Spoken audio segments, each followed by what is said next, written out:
लेकिन आज मैं आपको ना सुपर कैपेसिटर्स के बारे में बताता हूँ। आम कैपेसिटर्स तो आपने देखे ही होंगे जो पंखों में और मोटरों के साथ लगे होते हैं। कोई 2.5 माइक्रोफैरेड का, कोई 10 माइक्रोफैरेड का, कोई 12 माइक्रोफैरेड का, कोई 40 का, कोई 50 का। जितनी बड़ी मोटर उतना बड़ा कैपेसिटर, लेकिन होंगे सारे माइक्रोफैरेड के अंदर।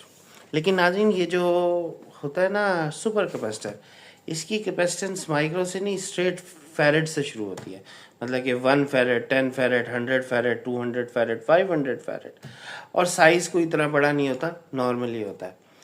मतलब कि आम कैपेसिटर की तरह ही साइज़ होता है, लेकिन फैरेड्स इसके ज़्यादा होते हैं। लेकिन इसमें एक कबाहत है, वो ये कि ये सिर्फ 2.7 वोल्ट्स का होता है। इससे ज़्यादा इसके अंदर उसके वोल्ट्स नहीं होते। वरना दूसरे कैपेसिटर्स तो 220 वोल्ट्स तक भी चले जाते हैं, इससे ऊपर भी चले 1000 वोल्ट्स भी चले जाते हैं।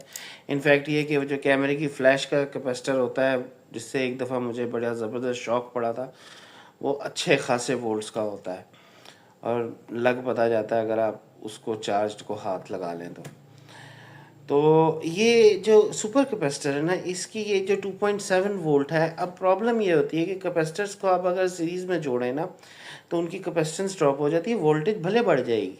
मतलब कि 2.7 प्लस 2.7 जो है वो 5.4 होगी, लेकिन अगर कैपेसिटेंस जो है वो 100 की है ना दोनों की, तो वो 50-50 की रह जाएगी, क्योंकि डिवाइडेड बाई 2 हो जाएगा। तो इस वजह से जो है ना, ये एक थोड़ा सा प्रॉब्लम क्रिएट करते हैं। तो इसका सोल्यूशन ये होता है कि 2.7 वोल्ट से आप स्टेप अप करके फिर आगे जाके वोल्ट्स को प्लस कर लें, या और ढेर सारे कैपेसिटर्स लगा लें। यानी कि कैपेसिटेंस आप थाउजेंड्स ऑफ फैरेड्स में ले जाएं, फिर आप उनको सीरीज़ में कनेक्ट करें, क्योंकि पैरेलल में कैपेसिटेंस बढ़ती है और सीरीज़ में वोल्ट्स बढ़ते हैं, लेकिन कैपेसिटेंस कम हो जाती है। सीरीज़ में, पैरेलल के अंदर वोल्ट्स उतने ही रहेंगे लेकिन कैपेसिटेंस बढ़ जाएगी। तो इस तरह करके एक डिज़ाइन किया जा सकता है, लेकिन जाहिर बात है they will take a lot of space for that. लेकिन ये एक बड़ी अच्छी टेक्नोलॉजी है और ये लिथियम आयन से ज़्यादा बेहतर है। क्यों? क्योंकि लिथियम आयन के मैक्सिमम साइकिल 10,000 या 12,000 होंगे, इनके साइकिल 25,000 30,000 तक चले जाते हैं लाइफ टाइम, कभी ख़राब ना होने वाले। और इसमें BMS मतलब कि बैटरी मैनेजमेंट सिस्टम का भी इतना इशू नहीं है, क्योंकि ये अपना चार्ज लेने के बाद मज़ीद नहीं चार्ज होंगे, बस वहीं खड़े रहेंगे। लेकिन अगर लिथियम आयन को ज़रा ऊपर चार्ज करने की कोशिश करेंगे तो वो ख़राब हो जाएगी। तो ये बड़ा फ़र्क है इनके अंदर, कैपेसिटर्स के अंदर और उसमें।